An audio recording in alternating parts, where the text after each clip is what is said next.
to another episode of It's All Been Checked Before. This time, the Terratin Incident. Yeah, it sounds like a town in Connecticut. You saw it. You know what I'm referencing there. Other things to reference.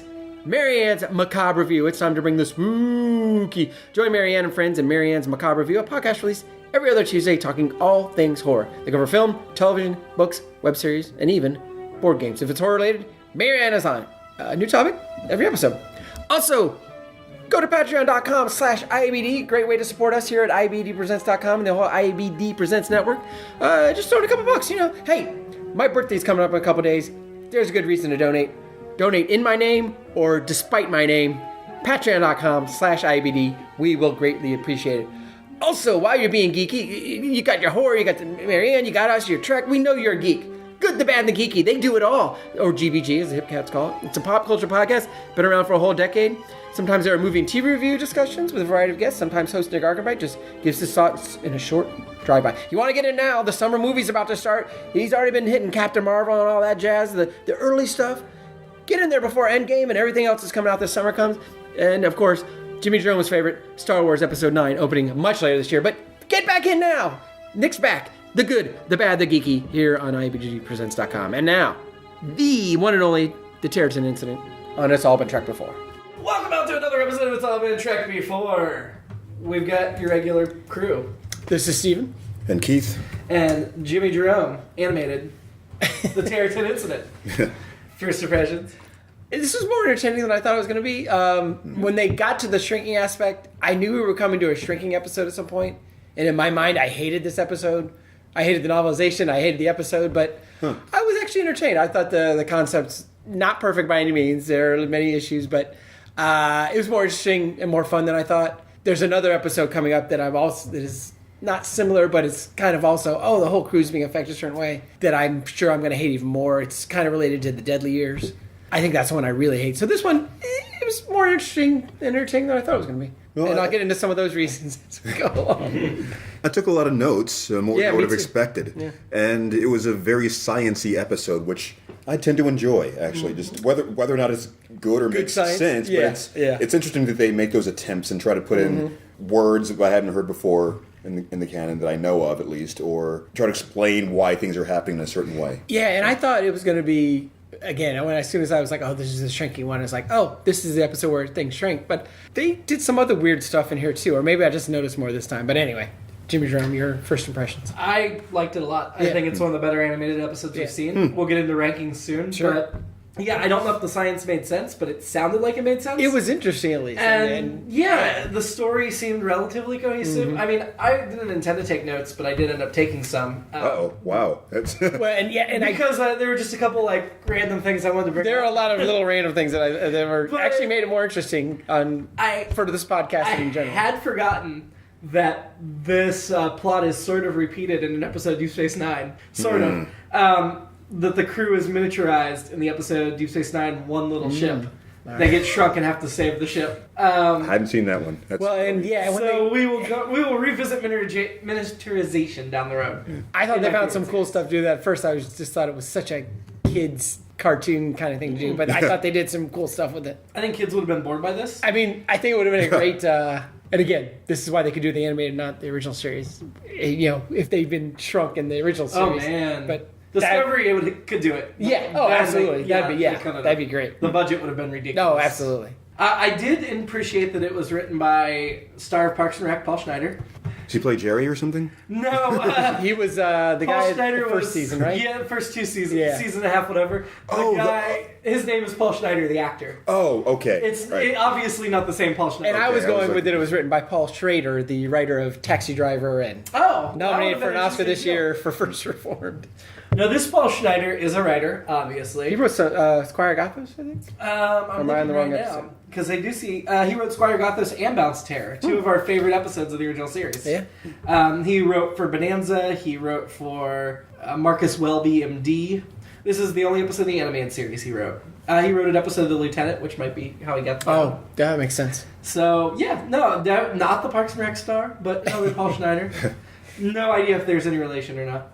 So, did anybody think the science was on or off, or do we know? I have some different notes back and forth on that. First of all, Bones was right when he said, I don't know, I can't remember what term he used, but he's like, I don't think it's a good idea. He was right. It was a bad waste. idea. But he thinks everything's a bad idea. But they did end up saving these people, which I guess, so at the end of the day, good idea. But What I wrote at the time, it was like the first thing I said, because it seemed so weird and kind of sort of out of character, but he said, it's a waste of time. That's what it was. To research the word that's being repeated in the pattern. And you're on a 5-year mission to explore strange new worlds. I So- said, screw science. I think the character that got the worst translated to the animated series is Bones. I think now the only thing he does is complain and say things are bad ideas. Yeah. And it really bumps me out because I love Bones in the original series and I want to get more good Bones. But Well, we definitely never get the flip side, which are those tender moments with him and Spock or him and Kirk, No. where he's the... we'll get him back in the films. But for Yeah, now, yeah. this is not my Bones. No. I don't like this Bones. Yeah. He's just irascible, and that's it. All Yeah. the good parts of him are gone. What'd you think of the Gossamer Ghost Mice? Okay, I made a note here. So, well, not about that in particular. Well, I guess we can. Steve might have something about that. But I just, do not, other than what the hell. It started off the whole sciencey feelings. I'm going to keep using that word way too much, science, in this, but they seemed the most concerned I think I've ever seen them in any of these episodes of original series or anything about like let's figure out whether or not this atmosphere is safe, and like let's cut to the zoo animals. What do we have here? The space fish, the space Halo fish. space mice. And they were in Gossamer sick mice. bay, right? Yeah. So Yes. sick bay, if you're in sick bay, you also need a zoology degree, You have animal research. but you don't have to know how to swim. I know we talked about this on an earlier episode. I mean, Well, she was Treaded holding for- something though. she was treaded for a little the way bit. she was treading water was not even. I thought it was amazing that she could do it that way. So Yeah, that's The got to be fact like that she advanced even- level. The fact that she even got up there to She the point where was- she could fall in the tank was kind of ridiculous. She was treading water like Colleen pretends to overemphasize she's typing, which is just moving your hands in a rapid fashion. Out of the water too, completely out of the water, not even touching the water. Yeah. Wrists just above the just. And I really in the thought air. that was going to be more of the fish were going to come and hang out with her or something, but she was freaking out for no At least reason. they were piranhas. But as I've said before, everyone should know how to swim, and everyone in Starfleet should definitely know how to swim. As I always say, you should never store your micro lasers above the fish tank. I mean, it just makes sense. That's also true. The note that I had for that, one of the voice acting things, was it sounded like they just had her say "help, help" a couple of times, Yeah. and then just kind Yeah. of like Kept kept putting it in. replaying it, and just more than a real person would actually say "help" in that situation. Did it bother you, speaking of voice, that they never went to chipmunk voices when they shrunk, like a lot of shows would have done? Maybe. I think I was okay. I don't know. I went to falsetto one. I was really glad they didn't go to chipmunk voices, personally. Yeah. Well- I mean, I guess we're seeing it from the perspective of Yeah, them their communicating, perspective, so they but, can- But then, at the end, when Kirk came back big, he talked to Scotty, and they didn't boom Kirk's voice, they didn't They just chipmunk said, Scotty's "Oh, you're voice. so loud." Yeah, so there was no attempt Oh, to yeah, change you're the right. vocal. If your vocal cords are compressed, would they get higher or lower? It's hard to say. I mean, I think relatively, it should change the sound in some fashion. Yeah. If only we had special guest Karen Perta here Yep. to tell us. Well, because the older you get, this is a different thing. It's gravity, and your vocal cords moving lower. Your voice gets deeper. Speaking of which, they noticed a couple things. They first of all, they were saying contracting instead of condensing, which is what they were describing. Like they were saying that they were staying the same weight somehow, Right. but the molecule or the atoms are moving closer together. The molecules are moving closer together, and that should have produced an effect like Ant-Man. You would think That's where what I- they that's would what I retain thought, human too. strength theoretically. If you're Right. who knows what would really happen? But Right. But it didn't work on the buttons. No, Right. they all By had that, the- by that logic, if you're 6 inches and still 170 it pounds, should be like denting something like that. Yeah, you're like a super ant. Yeah, Yeah. you're an Ant-Man. Yeah. And what I didn't get is they noticed first because Kirk thought Spock was slumping and vice versa, which I assume they meant because they noticed the other one looked smaller, and yet they stayed the same ratio to each other, right? Right. See, and that See, went over seemingly. my head. I hadn't realized it was a shrinking episode though, because I thought he meant you're screwing stuff up. I'm like, oh, they're screwing stuff Well, up. my first thought was just insignia wasn't shrinking; it was getting heavy and pulling his chest forward, which would have been really entertaining to me. That should happen, shouldn't it? They Yes, wouldn't make because they only wouldn't make the insignia algae out of. clothes. Fashion time. Yeah. That was fascinating, actually. Xenolon? Xenolon. Algae-based, right? Is that what they Yeah. said? Algae-based. Yeah. Yeah, it didn't shrink the way... And again, we're back to water, which is a universal concept, I guess. So when I look it up, it doesn't look... It looks like it's a medication now on sale. Xenolon. I don't know what it does. I guess I could look at that. So does it stick around in canon anywhere? I mean, I don't think I've ever don't heard of it recall. anywhere. I don't before. remember ever... You'd think it would come up with a Google search. I'm assuming it's spelled with an X instead of a Z. That's what could I be was wrong. thinking. Oh, I put a Z. I don't know. Maybe I'll try Googling with a Z. No, it makes. But I would either assume way, if it makes was up in regular canon, like mentioned again, there would be a search result with Right. Star Trek. And I'm not seeing anything for it other than the Xenolon medication, that pharmaceutical drug. For shrinking. This website's not in English. No, it's not. Obviously, it's not for shrinking. I thought that was cool, though. Obviously. Because if we had pills for know. shrinking, we would know. I would hope. Which again makes me think, water's throughout the universe, so everyone needs to know how to swim. Well, maybe it's like reverse Viagra. I think it's a German drug because none of the websites are in English. It looks like German to me. I could be wrong. Here it is. Here's an English translation. It is used to treat high blood pressure and heart failure. It lowers blood pressure. Yeah, I don't think that is canon, but it makes sense to me they would use algae-based whatever to make their uniforms. That seems environmentally all right. good. Did you spell Xenylon? I did not use a Y. Oh. Didn't even think about Y's. No, I spelled Xenalon. I'm on Memory Alpha, who is also always a great source. Wonderful source. In 2069, the crew Enterprise went on a mission to the planet Argo, where they had to collect seawater and algae specimens. On Argo, algae were among the sea foliage. The Aquans really reaching there. Oh, this is coming up in a future episode. Harvested for what they termed edibles. All right, so that's a future animated episode. So the animated series revisits this thing. Yeah, they at least revisit the algae. No, that's really interesting because... But it doesn't get much more into why... at no point does it get too much more into why the... Doesn't mention it's ever name dropped outside of the animated. You know what? Actually, this is just an entire conversation about algae. Okay. I didn't click on Xenolon. Let me do that. It's an organic material, as we know. This is the only time it's ever mentioned. Okay, I figured. Wow. I figured. I guess maybe it doesn't have to come up at any other time, but I guess they wouldn't necessarily talk about it a lot Right, for any right. reason, but I mean, how often have you told people, hey, my shirt's made of cotton? Never? very I'm rarely. guessing. I did not like that this was a Lost Earth colony. I feel like Yeah. it would have been more interesting if they were aliens. I mean, Yeah. how many lost colonies do they really have after only a couple hundred years in space travel? 9 of them, I guess. 150 years? 9 more of them. I mean, Discovery did an episode very recently in season 2. Yeah. I'm going to spoil something slightly. I apologize. Me too. 'Cause I know, Keith. So I'll forget it by the they time. found a lost human colony after their ship got tossed to the other side of the galaxy, Okay. far away. Like So- Voyager. Sort of, but they've got the spore drive, so that helps them get far away. But yeah, it was something that would have been out of range of regular travel, and you're like, how did that human colony even get out there? Yeah. You know, and these were World War III humans that had left after.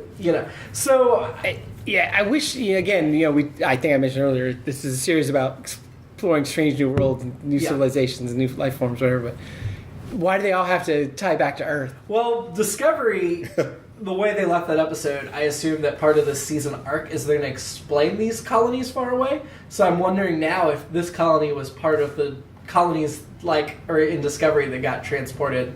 Although this colony knew about the lithium crystals, which I don't believe have been around starships that long. Yeah, and I guess we've talked about trying to link Adonis and Q, not Q, Q too. Trelane and those guys and the people that got thrown out. That how many different episodes there were that we were on Earth and they kicked us out.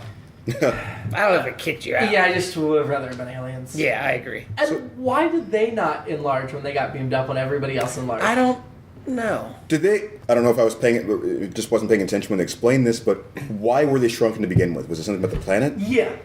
There was some naturally occurring thing on the planet. But they were able to somehow apply it to, send it at the Enterprise, right? Is that what the signal was doing? So apparently. Yeah. And then I buy the argument that beaming down is what made you big, and it was a transporter pattern thing, and that's why When they did came it. back up.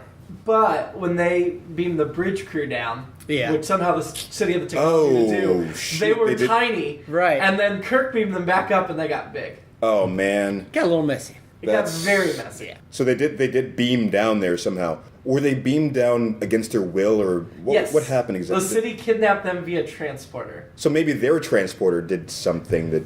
But then why were they bringing Kirk beam them back?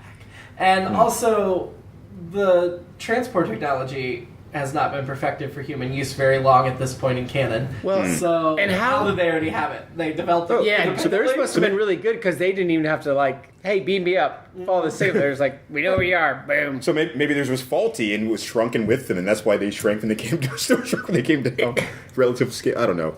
I was confused on how Kirk got auto beamed back after 10 minutes because I was pretty sure it was locked on to his communicator, which he then lost into the lava. Right. I didn't even catch that part at all. Well, and I wonder if That's the science that fell apart for me, was the transporter part of it. Everything else, I was like, Yeah. okay, it seems reasonable. I thought it was interesting. I like how I think they also did this earlier in the animated series.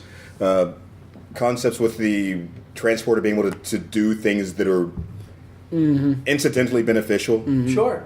I don't know if they fixed. What else did they fix with that? Something. I don't remember, but Something like transporter is a great story device that gets used for interesting things all throughout Star Trek. So this one, the way they talk about the molecules and the atoms changing and stuff, I give them a little more leeway. Like, oh, this will fix it, whatever. But Yeah, like you can put the atoms the right distance apart now, or Right, something. yeah. nobody on the crew knew enough about the science of the transporter to suggest that. that does, yeah. That it had to be a surprise. Also, so when they start shrinking and they realize they're not going to be able to survive on the ship, why aren't they all beamed down and evacuated somewhere? I know the planet's having issues with the lava, but like they're not going to survive on the ship. Shouldn't they find some place to get off the ship where they would survive and beam them down some supplies and let That's them build a colony? good question. I mean, you could put the whole crew in one escape pod and send them away. Well, and when Kirk says, "Hey, everyone, gather, come to the transporter room," Yeah. how long would it take you to get there if you're 2 inches tall? That's a good point. And you don't have to be in the transporter room to be beamed. Why wouldn't you So just say, why not- "Hey, go to the central area of wherever room you're in"? whatever, yeah. Did So we don't step did they on you. establish that in this series yet, as far as beaming people within the ship? They to don't places, or- usually do Oh, that's a inner good ship point. beaming, but you can beam like straight to the bridge, or you can beam. You know, they beam people up. Wait, have they beamed anybody up in the original series to another room? I don't think It feels, yeah, see, it feels like that But didn't happen like until- down on the planet, you're not in a transporter room and they beam you up. right. Yeah, it's possible. We just never saw it. I don't know. That's interesting. We'll have to come back to that. Why, yeah, There was why did they even have the ship-to-ship beaming. pads? Well, all right. I think we talked about something before about the pads being necessary to amplify the distance or something, or Yes, to to amplify the distance. Like you can some do short kind of- distance beaming without them. So that maybe that's what it is. I don't know. It's like the difference between, in the early days of cell phone, the distance between having a landline or a cell phone. Nowadays, cell phones are reliable and have great signal, but in the old days, like, you'd call people on the cell phone, like, call me back on landline. I don't understand. It's garbled. It's not. Yeah, I would guess if you're transporting someone from place to place and you don't have a pad involved, it's going to be more tricky. Yeah. More trickier. Precision. Maybe that's what it was. I don't remember. Yeah. I don't know.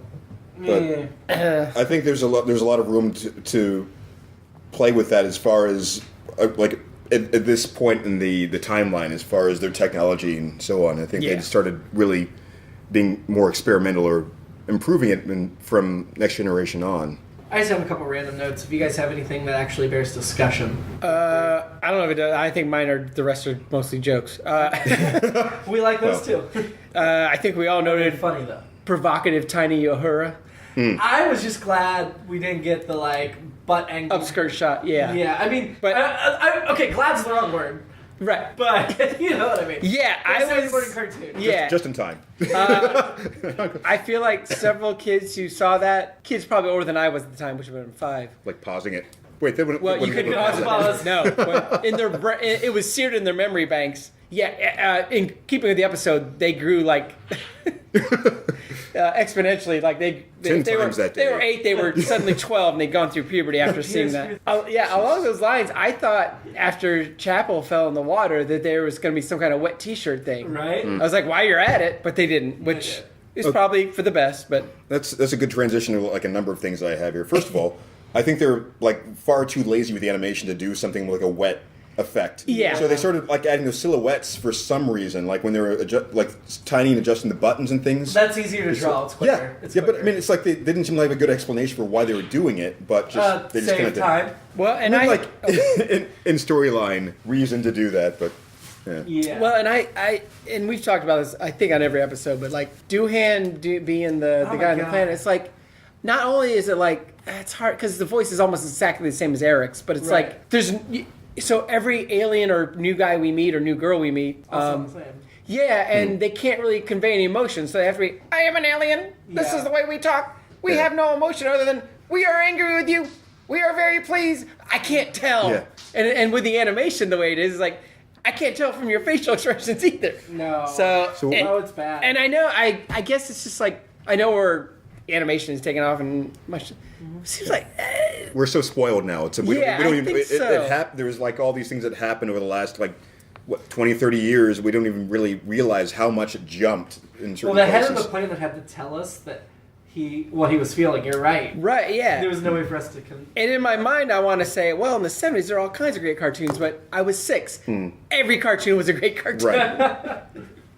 So, yeah, it's I don't know just, if there were any better cartoons in the 70s, but yeah, it is annoying. yeah. So- I was, as soon as he opened his mouth, I knew it was going to be Jimmy Doohan, and yet I still was like, God. But it was so strange. I noted that, and I'm glad you guys got to that. The idea that he was supposed to be human, and So why sad. why You know, wasn't it was, Right. It was almost the Tiny Chipmunk voice. Yeah. They have Lieutenant Moress credited on IMDb for this, and obviously she wasn't in it. Nope. I will say, no, I was watching a lot of DC Comics cartoons at this time in my life. I was going to say I was probably still more interested in Yogi Bear and Like what year would this have all the been? Hanna-Barbera. you think? 73. We used to get out of New York City, because I live in New York.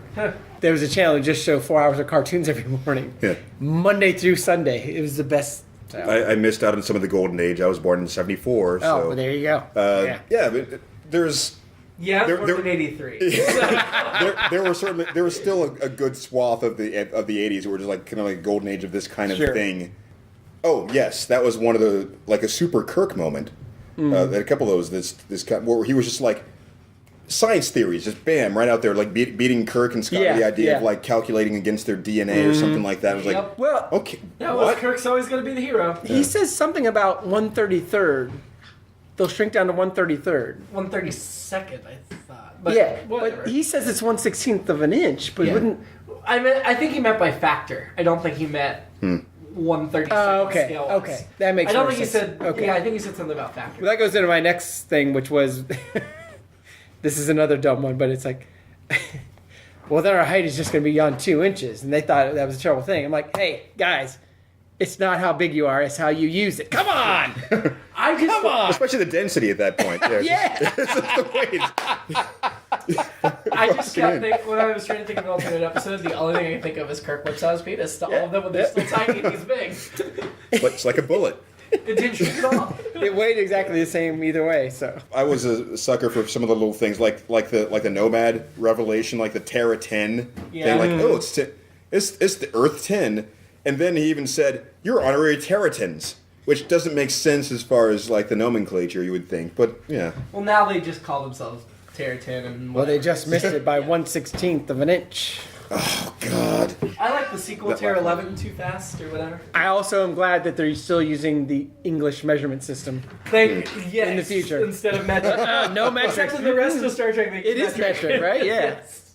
yeah. So also so the rest of the Earth doesn't matter. It's just the USA at that point too, Sure. which transitions into something that I know is too big a discussion to even have. But you mentioned something earlier about the idea of of course these people had to be human.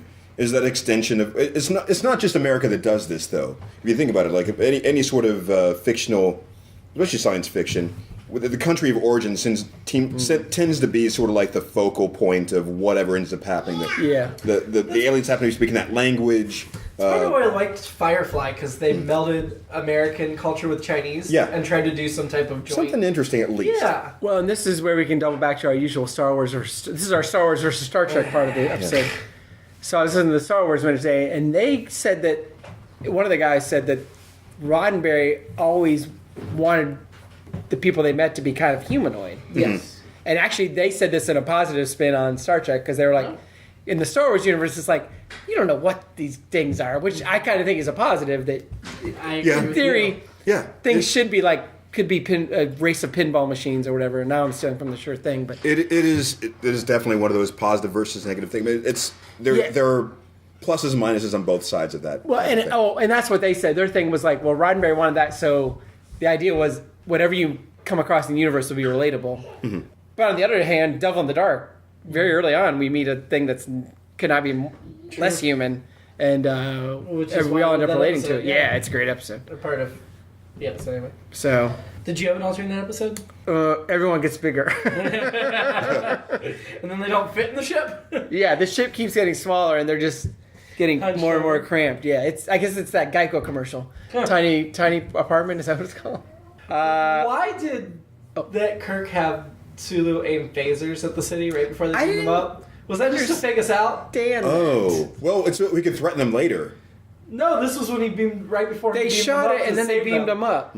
Yeah, he's like, beam, very carefully, target your phasers, and then they beamed them immediately. Like, Sulu had wanted to, they had targeted them earlier as a Right. threat, but then they targeted them again right before they beamed them up. I don't know, but you saw Kirk saying we have them pointed at your city now. So maybe This he was didn't- after that. This Yeah. was right when they were rescuing them after they'd already fixed the I'm Union confused. Brandis Wait, This was the half a second right before they beam the city up. Kirk says target phasers, and somebody's like, "Captain, are you sure?" or something, and then they beam the city up. I missed that. Yeah. That wouldn't make any sense. It didn't. I thought it was a fake out to try to build false tension. I want to know why Eric's gets specifically called out on if you're okay after Kirk's like, "Everybody okay?" And they're like, "Yes, Captain, yes, Captain, Because yes, Captain." he's the one who goes, my eyes! Yeah, I heard that. That was the Right. only reason. I think they were like, I think that is one kid thing where like, the kids need to know that Eric's is okay. You might be right. That's It the only just thing I can bothered think of me. there. I was like, with you too. Well, Wow. from the other production standpoint, too, thing is that he actually had lines in this episode. So let's just give him something else to say. And remind So- everybody that he's there and Yeah. who he is. My eyes. My last note was after Sulu falls off of his station. First of all, the ladders tickled me. I have no idea how they built them out of like twine Right. and sticks. Where did Then they just get have them? them down on the enterprise. All of a sudden, it's Swiss Family Robinson. But then Sulu falls, and they're like, "Oh, his leg's broken. Should we call the doctor?" No, let's just make a split out of things in the bridge, and then we'll take him to the doctor. And you're like, "No, you call the doctor up there." I How'd he get appreciated there, though? Key's comment, which was, he's dead. That's probably what Bones would have said. This Yeah. version of Bones. Yeah. That's one of those things that through like one of my other circles of friends, with my wife Marianne and one of our mutual friends Lauren. It's just this sort of thing that kind of happens is you're watching something and this dangerous thing happens to somebody's like dead. They're just immediately dead. Actually, what would have happened is, with this Bones is, they'd have been like, oh, he's dead. And he'd be like, no, I'm okay. And Bones would have just choked him out. And they're like, nope, he's dead. I'm not dead yet. Exactly. Fantastic. I thought there Monty was Python Yes. there was a weird, very 1973 thing where they beam up Sulu and all those guys, and then they flash back. They go back to there, and there's 4 other crewmen. Yes. Do you like the guy with the mustache and the glasses? Yes, I wrote that down. I'm like, so 70s. I'm like, where did that guy? so 70s. Yeah, that guy came from the 1973. Which guy?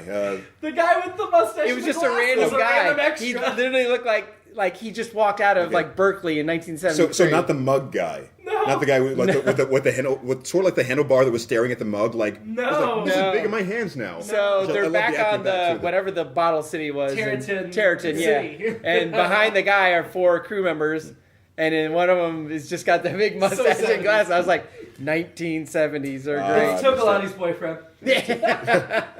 University, it's up on Radio Hour, sorry. The other cheap animation thing that I noted at the time was just that thing of like, okay, let's look at them through the microscope. They're all arrayed in the exact same way with the mayor or whoever, like kind of standing like that, Yeah. and the It's people a are good arrayed thing the behind microscope him. was pointed Yeah. in that building. Yeah. Exactly, just like right. Yeah, that was hilarious to me. ridiculous. I am the mayor of Terratin. It's a planet. Well, Okay. What- I am the governor. Was there a title given? I put mayor as like according a. to IMDb, he was the mendant of the Terratin. Oh, there you go. That's not bad. Here's I don't my know what that is. question. We talk about this a lot on the original series. All the people in this colony or whatever in this bottle city, are there 40 of them or are there 4 million of them? I mean, we'd probably start with 40, and then now there are 4 million.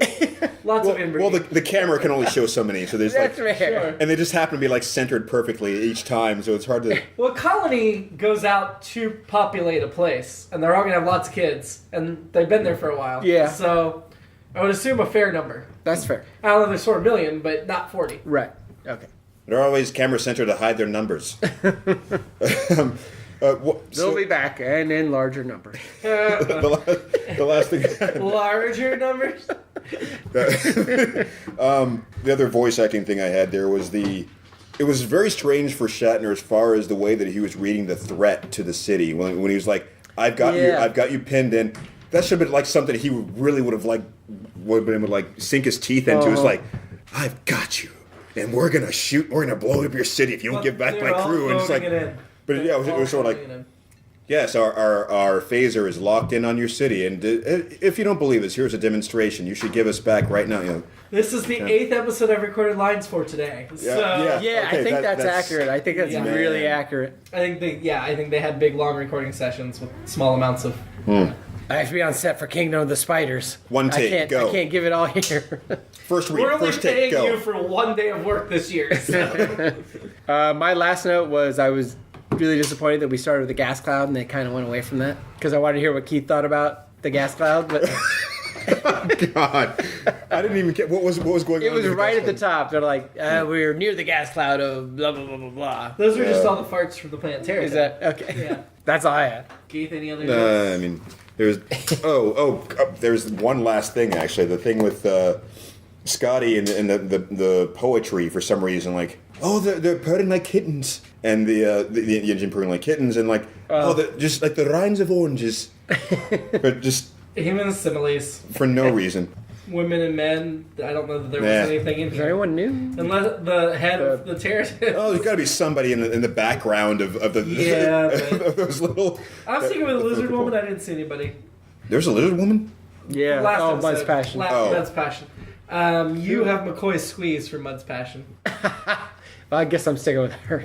Keith, you have Norrid 3. Because you start with Norrid for the Survivor, and then went to Norrid 2 for the Infinite Vulcan, and then the Magic Omegas 2, you went to Norrid 3, and then you missed the last two. I don't remember what the. You can't go to Norrid 6, though. Was it a shapeshifter? Is that what's going on? I don't remember, but I do remember telling you you're not allowed to Oh just my leave out God, now numbers I- off It's these. Norrid. Now I have to go back and I hope that. What episode was that? The Survivor. Yeah, but you haven't watched the last two yet. And there wasn't anybody in this, so I guess we have to give you Norrid 6. With the caveat that next time you've got to come back with something else. All right. Well, we don't even know what's going to be in the next episode. It could be- Yes, but you could grab somebody from the other 2 episodes you missed. I don't Okay. care. You That's just true. have to. It can't be another merged Hedford situation. Yeah, Mud's Passion. What if we and don't what was feel the it? other? What was the other? Let's stay at the. All right, we'll see. Mud's Passion and Once Upon a Planet were the 2, Keith. Which was basically Shore Leave 2. Because it was on the Shore Leave planet. Oh, That's where I got on the McCoy's actual squeeze. same On the planet. actual planet. They That's- I went think there on They still had purpose. the White Rabbit and stuff, yeah. Oh yeah, that's McCoy's squeeze. I think is that where I got That's that? from that. Well, that's interesting. That was from Mud's Passion. I look, They went okay, back never to the mind. planet. I look forward to seeing why they did that. That's And then Mud's Passion, which is another sequel episode too. Yeah. So, 2 sequel episodes. so there was already another Mud episode in the animated series, right? No, this is No, the only this is Mud it. episode. Yeah. So, for ranking this episode, I want to start at the top. Yeah. Better or worse than yesteryear? Was yesterday the Spock one? Yes. Where, yeah, it's. I'm gonna go it's- under. It can't.